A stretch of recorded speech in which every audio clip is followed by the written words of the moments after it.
Muchas gracias. Encantado de ayudar.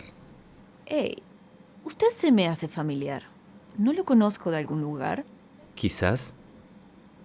Estoy segura de que he visto su rostro antes. ¿No me daría una pista? Preferiría que siguiera intentando adivinar. Un avión, un hombre y una mujer que entablan una conversación. El tiempo, indeterminado, quizás algún punto de las primeras décadas de la segunda mitad del siglo XX. El hombre, asegura a la mujer, tiene un rostro conocido y quizás alguna vez hayas oído hablar sobre él.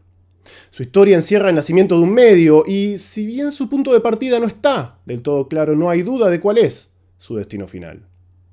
Su nombre es Rod Serling y este es su viaje a la dimensión desconocida.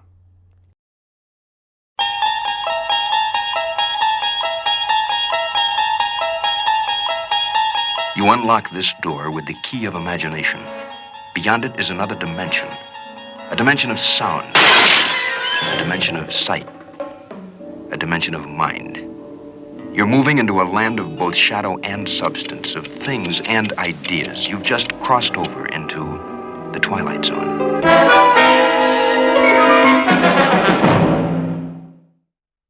The Twilight Zone, o La Dimensión Desconocida, es uno de los programas más recordados de la televisión mundial.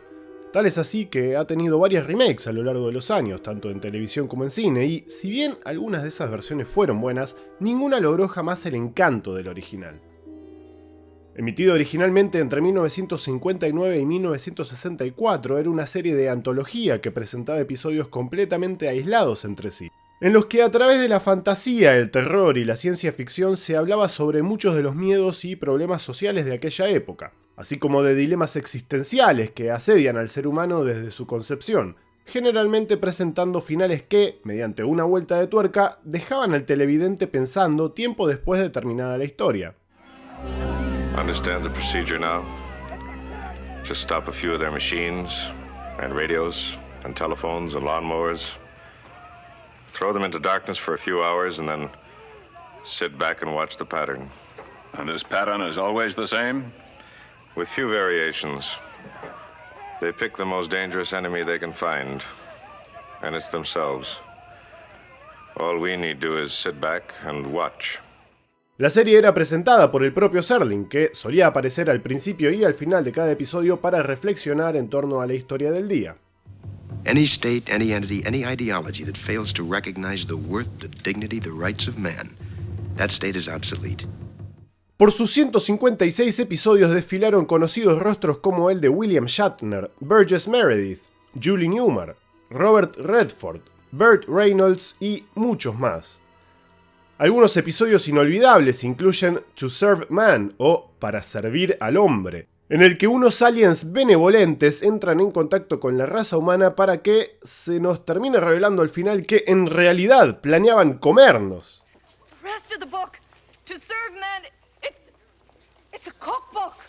Living Doll o La muñeca viviente, en el que los problemas de una familia disfuncional empeoran cuando la madre le regala a su hija una muñeca que aparentemente está viva. My name is Talkie Tina, and I don't think I like you. Y Nightmare at 20,000 Feet o Pesadilla a 20.000 pies, en el que un hombre es el único que puede ver e intentar detener a una criatura que sabotea un avión comercial en pleno vuelo. Bueno, yo les decía recién que en general las versiones posteriores de La Dimensión Desconocida no habían logrado el encanto de la original. Esta última historia tuvo su remake en una película del año 1983 en la que básicamente se hacían reversiones de episodios de la serie original. Déjenme contarles que pocas veces en mi vida algo me ha dado tanto miedo como ese segmento específico. La verdad, la película tenía una apertura que ya de por sí era bastante fuerte, sobre todo si tenías 10 años como yo. Pero particularmente ese segmento con esa marioneta, porque era una marioneta, no había CGI, es una cosa espectacular. La dirección de George Miller, que recordarán por ejemplo de Mad Max, con un magistral guión de Richard Matheson, que ya era bueno en la serie original, pero vamos a decir la verdad, el bicho de la serie original no daba miedo, era un tipo con un mameluco. El monstruo espantoso de la película de 1983 era realmente una cosa espantosa. Y no les voy a mentir, durante bastante tiempo me inquietaba bastante el hecho de subirme a un avión, sobre todo si llovía, ante la remotísima posibilidad de que ese bicho horrible estuviese alojado en alguna de las salas. Así que si nunca vieron la película de La Dimensión Desconocida del año 1983, recomiendo que no lo hagan si piensan subirse a un avión alguna vez en su vida. Continuemos. Si nunca vieron la serie, pero estas tramas les resultan conocidas, tal vez sea porque estos y varios episodios más fueron parodiados por Los Simpson en sus especiales de Noches de Brujas. ¡Ah! ¿Cómo cocinar humanos? Soy Krusty el payaso y no me agrada.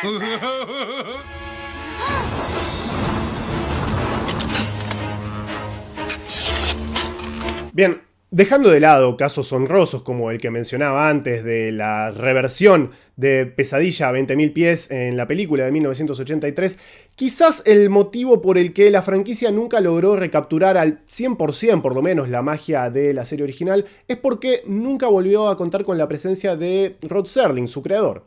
Y Coren Shadmi hace un trabajo magistral dejando esto en claro en The Twilight Man, la obra que hoy nos ocupa. En The Twilight Man, Shadmi nos propone un viaje a lo largo de la vida de Rod Serling, que es tan o más interesante que cualquier episodio de The Twilight Zone. Emulando el estilo narrativo de Serling en la famosa serie, Shadmi se pone en la voz del propio protagonista y nos lo presenta inicialmente con 18 años, como un soldado raso con aspiraciones de convertirse en paracaidista. Su esfuerzo y tenacidad ante la constante negativa de sus superiores conmoverían al propio Steve Rogers y, finalmente, logra su propósito. La vida de Serling como parte del ejército está plagada de momentos fascinantes y aterradores, como un brutal accidente en el que uno de sus compañeros es decapitado violentamente por la caída de un contenedor de comida que supuestamente debería haber aliviado sus problemas en lugar de incrementarlos. Los traumas que vive Serling durante esta época van a ir marcando su impronta como autor más adelante. Incluso podemos verlo en una escena leyendo un cómic de ciencia ficción y defendiendo las posibilidades artísticas e intelectuales del medio. No me van a decir que no era todo un visionario. Ya para su retorno a la civilización lo vamos a ver incursionando en el mundo de la televisión como una estrella ascendente por su capacidad de contar historias atrapantes y codificar mensajes que de otra manera la censura de la época no lo hubiese dejado desarrollar. Por ejemplo, en una ocasión Serling se inspira en un caso real en el que un joven afroamericano fuera asesinado luego de, supuestamente, haberle silbado a una mujer blanca. Los asesinos, parientes de la mujer en cuestión, habrían sido absueltos por un jurado compuesto enteramente por gente blanca. Los sponsors notaron la conexión con el caso en el guión de Serling y le sugirieron amablemente que la eliminara por completo, situación que termina frustrando enormemente al guionista, por supuesto, que ya no ve ningún tipo de valor en el producto final. Su lucha contra la censura es constante y es uno de los ejes del conflicto de su carrera, pero a la vez es lo que en definitiva le permite crear su producto más memorable. En una escena en la que conversa con un amigo sobre su último trabajo señala: Si hubiese escrito The Arena como ciencia ficción, si hubiese ambientado la historia en el año 2057 y poblado el Senado con robots, hubiese tenido mucha más libertad. Así, Serling se da cuenta de que puede tocar temas sensibles e incómodos de la época disfrazando el contexto. Y el contexto, claro, es fundamental tanto para entender a Serling como a sus creaciones. Lógicamente, uno de los puntos más atractivos de la obra es verlo creando varios de los episodios más memorables de la legendaria serie, pero quizás lo más interesante de la investigación de Shadmi es cómo nos muestra el desarrollo de la televisión en sus años de más temprana infancia, presentándonos un medio que aún está en búsqueda de forma e identidad y empieza tomando prestadas características de otros medios, como por ejemplo la radio. Vemos el detrás de escenas de producciones en su forma más arcaica y, por ejemplo, el paso de la ficción televisada en vivo a su versión grabada.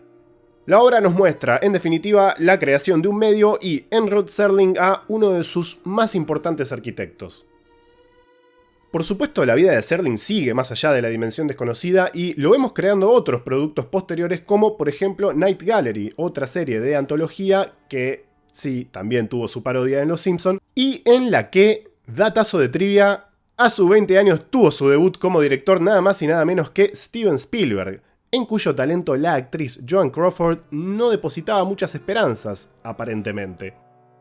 Otro de los grandes éxitos que vemos tomar forma es la primera película de El planeta de los simios, que, a pesar de haber pasado por una reescritura por parte de otro guionista, tiene una impronta 100% Serling. Si lo pensamos, El planeta de los simios es algo así como un episodio largo de La Dimensión Desconocida. Una historia que nos habla de nuestra civilización utilizando sustitutos y tiene un final con una vuelta de tuerca que resignifica todo lo que estuvimos viendo hasta ese momento. I'm home. All the time. You maniacs! You blew it up! Oh, damn you! God damn you all to hell! Oh my God, I was wrong. It was Earth all along. En definitiva, recomiendo The Twilight Man de Coren Shatmi 1.000.000 de veces, y es una obra realmente muy entretenida, muy bien escrita, y si bien es cierto que tal vez para disfrutarla plenamente es preferible conocer por lo menos algunos de los trabajos de Rod Serling de antemano, no es estrictamente necesario y está lo suficientemente bien contada como para no aburrir jamás, con una narrativa muy ágil, un contexto muy atrapante, ¿no? El contexto histórico, y un protagonista absolutamente fascinante. Y quién sabe, tal vez su lectura propicie en ustedes un interés por ir a conocer la obra del maestro y perderse en esa quinta dimensión que está más allá de aquello que conocemos los humanos. Un área tan vasta como el espacio y atemporal como el infinito. A mitad de camino entre la luz y la sombra, entre la ciencia y la superstición. Entre el pozo de nuestros miedos y la cima de nuestros conocimientos. Un área de la imaginación que llamamos la dimensión desconocida. Muchas gracias por acompañarnos hasta acá, espero que les haya gustado el video. Si les gustó, pueden dejar un like, pueden seguirnos si aún no lo hacen, pueden seguirnos en nuestras distintas redes, pueden incluso dejar un aporte si quieren que esto continúe por muchísimos años más. Y bueno, nos estaremos encontrando en una próxima entrega de Tierra X, donde converge el multiverso.